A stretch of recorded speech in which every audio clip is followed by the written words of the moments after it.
ओम वंदे देवो मापतिं सुरगुरुं वंदे जगत्कारणं वंदे पन्नगभूषणं मृगधरं वंदे पशूनां पतिं वंदे सूर्यशशाङ्कवह्निनयनं वंदे मुकुन्दप्रियं वंदे भक्तजनाश्रयं च वरदं वंदे शिवं शंकरं।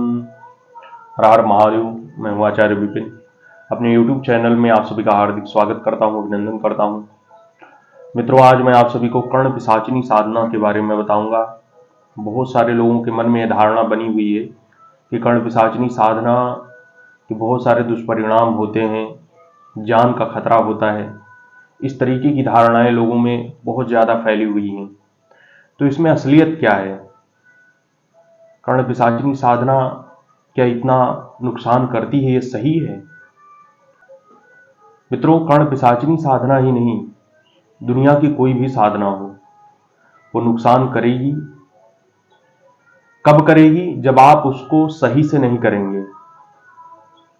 नुकसान तो सभी साधनाएं करती हैं। कोई भी साधना हो, आप भगवान की भी साधना कर रहे हैं तो उसको गलत तरीके से करेंगे तो नुकसान करेगी।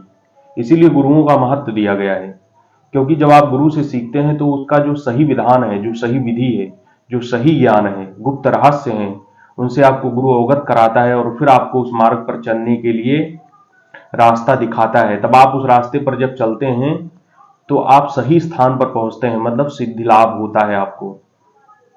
जब आप अपने मन से स्वयं कर रहे हैं, कोई विधि का सही से ज्ञान नहीं है, जो मन में आया कर लिए, जो मन में आया नहीं किए, जब मन में आया कर लिए, जब मन में आया नहीं किए, तो इस तरीके से कभी भी आपको सफलता नहीं प्राप्त होती है।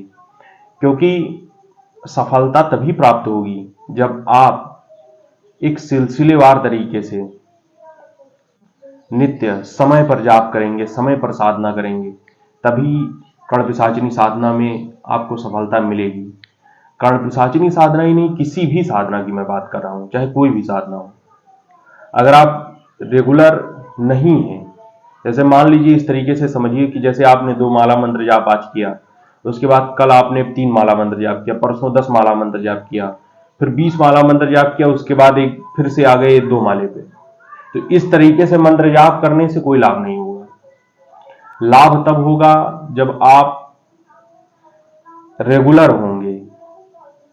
साधना का जो नियम है, साधना का जो मंत्र जाप है, साधना का जो क्रम है, उसको उसी तरीके से करेंगे जिस तरीके से गुरु ने बताया है, तभी आपको सफलता मिलेगी। आप सोचिए कि आप खुद से ही करके आप सफल हो जाएंगे, तो ये नामुमकिन है। क्योंकि साधनाओं में कुछ गुप्त रहस्य होते हैं, चाबी होती है, उसको जब आप गुरु से प्राप्त कर लेते हैं तभी आपको उसमें सफलता मिलती है। नहीं तो आप अपने मन से करते रहिए, कोई मतलब नहीं है। हाँ, ये नहीं है कि फल ही नहीं मिलेगा, कुछ फल आपको मिलेगा, उससे संबंधित आपको कुछ अनुभव भी होंगे, लेकिन पूर्ण सफलता नहीं मिलेगी। मित्रों, मैंने कर्ण पिशाचिनी साधना बहुत सारे लोगों को कराया है और इसका रिजल्ट देखा है। बहुत सारे ऐसे लोग हैं जिनके कान में कर्ण पिशाचिनी आ गई है, बैठी हुई है, लेकिन आवाज नहीं आ रही है। बहुत सारे ऐसे लोग भी हैं जिनको कोई अनुभव ही नहीं हुआ। बहुत सारे ऐसे लोग भी हैं जिनको सिद्धि लाभ हो गया है, सफल हो गए हैं। तो ऐसा कैसे होता है? मित्रों, ऐसा इसलिए होता है क्योंकि जैसे जो लोग नियम से साधना कर रहे हैं, जिस तरीके से मैंने उनको साधना की विधि बताई थी, एकदम सेम वैसे ही किए तो सफल हो गए। जो लोग साधना अपने तरीके से किए, विधि तो हमसे ले लिए, लेकिन साधना को अपने तरीके से किया, उन्होंने जिस तरीके से मैंने बताया उस तरीके से नहीं किया। जैसे कैसे? मान लीजिए आज 5 माला मंत्र जाप कर रहे हैं, कल 10 माला मंत्र जाप कर रहे हैं, परसों 20 माला मंत्र जाप कर रहे हैं, फिर किसी दिन फिर से 2 माला मंत्र जाप कर रहे हैं, किसी दिन कर ही नहीं रहे हैं, तो कैसे सफल हो जाएंगे? नहीं होंगे आप सफल। मित्रों, अगर सफल होना है तो निरंतरता आपको बनाए रखनी होगी। निरंतर जिस तरीके से मंत्र जाप की विधि बताई जाए, जिस तरीके से पूजा का क्रम बताया जाए, जिस तरीके से साधना को करने की पूरी विधि समझाई जाए, वैसे ही आपको सेम फॉलो करना है, तभी आपको सफलता मिलेगी। नहीं तो आप करते रहिए। इस तरीके से आप करेंगे तो कुछ भी आपको प्राप्त नहीं होगा, हासिल नहीं होगा, सफलता नहीं मिलेगी। आपको अनुभव तो होंगे, साधनाओं में मंत्र जाप करने से अनुभव तो होते हैं, लेकिन आपको सफलता नहीं मिलती है। तो सफलता नहीं मिलती है तो क्या मतलब है? कोई मतलब नहीं है। आप इतना समय दे रहे हैं, उसके बाद से फिर सफल भी ना हो तो क्या मतलब है? मित्रों, अगर आप कर्णपिशाचिनी साधना के बारे में ऐसा सोचते हैं कि ये जान का खतरा है, तो ऐसा कुछ भी नहीं है। कर्णपिशाचिनी साधना हमारे कान के सूक्ष्म कर्णेंद्रिय को जागृत करने की साधना है। इससे हमारे कान की सूक्ष्म कर्णेंद्रिय जागृत हो जाने से हमें जो पास्ट की चीजें होती हैं, जिन क्वेश्चन के हम आंसर चाहते हैं, वो हमें प्राप्त हो जाते हैं। हमें ध्यान लगाने पर, अपने कान पर ध्यान लगाने पर प्राप्त होते हैं, वो आवाज आती है। तो कान की सूक्ष्म कर्णेंद्रिय को जागृत करने की यह साधना है। और कर्णपिशाचिनी मंत्र से कुछ शक्तियां हैं जो अट्रैक्शन में आ जाती हैं उस मंत्र के, तो वो भी सूचनाएं देती हैं। तो दो तरीकों से ये पता चलता है। किसी को शक्ति के द्वारा कान में पता चलता है, किसी की सूक्ष्म कर्णेंद्रिय भी जागृत हो जाती है। अगर आप कर्णपिशाचिनी साधना के बारे में ऐसा सोच रहे हैं कि जान का खतरा कर देती है, तो ऐसा कुछ भी नहीं है। ये सब धारणाएं आपकी गलत हैं। हाँ, बस इतनी बात है कि आपको सही से साधना करने का अगर नियम नहीं पता होगा तो आपको सभी साधनाओं में नुकसान ही होगा, बेनिफिट कुछ भी नहीं होगा। क्योंकि जब तक आपको सही से ज्ञान ना हो कि कौन सी साधना कैसे करना है, तब तक आप उस साधना को मत करिए।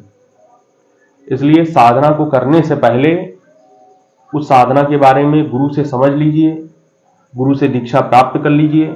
मनमानी ढंग से करेंगे तो सभी साधनाएं नुकसान करती हैं। मित्रों, कर्णपिशाचिनी का जो साइड इफेक्ट होता है वो सही में कान में ही होता है। जैसे कान में ऐसा लगता है जैसे कोई बैठा हुआ है, इस तरीके के साइड इफेक्ट होते हैं। लेकिन ऐसा क्यों होता है कि आवाज नहीं आ रही होती है? बहुत सारे ऐसे लोग हैं जिनको आवाज नहीं आ रही होती है। उसका रीजन ये है क्योंकि आपने साधना के नियम को सही ढंग से फॉलो नहीं किया है। ऐसा होता है कि कर्णपिशाचिनी जब आप 10,000 मंत्र जाप पर पहली बार में सिद्ध होती है, लेकिन जब आप करके आधा छोड़ देंगे तो फिर 20,000 पे जाप पे सिद्ध होगी। अगर आप करके छोड़ते हैं तो आप फिर दोगुना, तिगुना, चौगुना कब फिर सिद्ध होगी कुछ पता नहीं है, कुछ कहा नहीं जा सकता है। इसलिए पहली बार में जब आप करिए तो ढंग से करिए ताकि आप सफल हो जाएं साधना में। मित्रों, ये सब धारणाएं लोगों ने फैला रखी हैं, तो ये गलत धारणाएं हैं कि कोई साधना नुकसान करती है। कोई भी साधना नुकसान नहीं करती है। साधनाएं सभी फल प्रदान करती हैं। जो उनका महत्व है, जो उनकी शक्ति है, वो साधक में आती है। लेकिन क्या है कि साधक को सही से फॉलो करने की आवश्यकता है। गुरु के द्वारा जो बताया गया नियम होता है उसको साधक को ढंग से फॉलो करना चाहिए। उस पथ पे जैसे गुरु ने बताया उसी तरीके से चलना चाहिए। अपने तरीके से नहीं चलना चाहिए कि गुरु जी ने ये बता दिया कि आप 10 माला नित्य मंत्र जाप करना है तो आप 10 नहीं 5 ही कर रहे हैं। आज 5 कर लिए, परसों 15 कर लिए, चलो ठीक है कल कर लेंगे, 20 कर लेंगे। इस तरीके से नहीं, आपको अपने तरीके से नहीं करना है। जिस तरीके से गुरु जी बता दें उसी तरीके से करना है। आपके गुरु ने जो बताया हो, जो भी आपको समझाया हो, उसी तरीके से आपको उनकी बातों को फॉलो करना है अगर आप साधना में सफलता प्राप्त करना चाहते हैं तो। नहीं तो फिर आप करते रहिए, सफल नहीं हो पाएंगे। अपने मन से कभी भी मत करना। अपने मन से करने पर आपको साधना की सही विधि का ज्ञान नहीं होता है, तब आपको साधनाएं नुकसान करती हैं। ये सही बात है। कर्णपिशाचिनी साधना भी इसी तरीके की समझिए। कोई जान का खतरा नहीं होता है। जब आपको जान का खतरा तब होगा जब आप अपने तरीके से करेंगे। तो आप कोई भी रिस्क, कुछ भी होता है तो आप उसके जिम्मेदार होंगे, क्योंकि आपने अपने तरीके से किया है। हाँ, अगर गुरु ने बताया है जिस तरीके से, उसी तरीके से उनके बताए गए मार्ग पर आप चल रहे हैं, तब आपको कोई दिक्कत नहीं आएगी। वो सुरक्षा कवच आपको प्रदान करेंगे। वो किस तरीके से आपको शरीर को सुरक्षित रखना चाहिए, साधना के जो निगेटिव जो कुछ परिणाम होते हैं, पहलू होते हैं, तो उनसे कैसे शरीर को सुरक्षित रखना चाहिए, वो सब गुरु आपको बताएंगे। रक्षा सुरक्षा कवच आपको धारण भी करवाएंगे। उससे पहले का जो नियम है वो किस तरीके से किया जाएगा वो भी आपको बताएंगे। तो उनके बताए मार्ग पर जब आप चलेंगे तो सफल हो जाएंगे। तो हमेशा गुरु के मार्गदर्शन में ही ये साधना करनी चाहिए। गुरु के गाइडेंस में जब आप करेंगे तो आपको कोई भी दिक्कत नहीं आएगी, कोई भी परेशानी नहीं आएगी, कोई भी जान का खतरा नहीं रहेगा। इस बात को हमेशा ध्यान रखना। सभी लोग, सभी साधकगण हमेशा ध्यान रखना। अगर कोई भी इस तरीके की चमत्कारिक साधना आप लोग करना चाहते हैं, चमत्कारिक साधनाओं में प्रवेश करना चाहते हैं, चमत्कारिक साधनाओं को सीखने के इच्छुक हैं आप, तो आप हमेशा इस बात का विशेष ध्यान रखना कि गुरु की कृपा बनी रहनी चाहिए, गुरु का हाथ आपके सिर पे हमेशा होना चाहिए, तभी इन साधनाओं को करना। वरना सफलता तो छोड़िए, नुकसान हो जाएगा। तो मित्रों, इसीलिए मैंने वीडियो बनाया है कि बहुत सारे लोग धारणाएं फैलाए हुए हैं, तो धारणाएं कहां तक सही हैं इस बात को आप लोग समझ गए होंगे। मेरा कहने का तात्पर्य यह है मित्रों कि आप गुरु के गाइडेंस में करेंगे तो कोई दिक्कत नहीं आएगी, खुद से करेंगे तो कोई भी रिस्क होता है, कोई भी अगर दुर्घटना होती है, कोई भी परेशानी आती है, तो उसके जिम्मेदार आप स्वयं होंगे। सभी को हर हर महादेव। चैनल को लाइक और सब्सक्राइब कर देना। फिर मिलते हैं। जय शिव शंभू।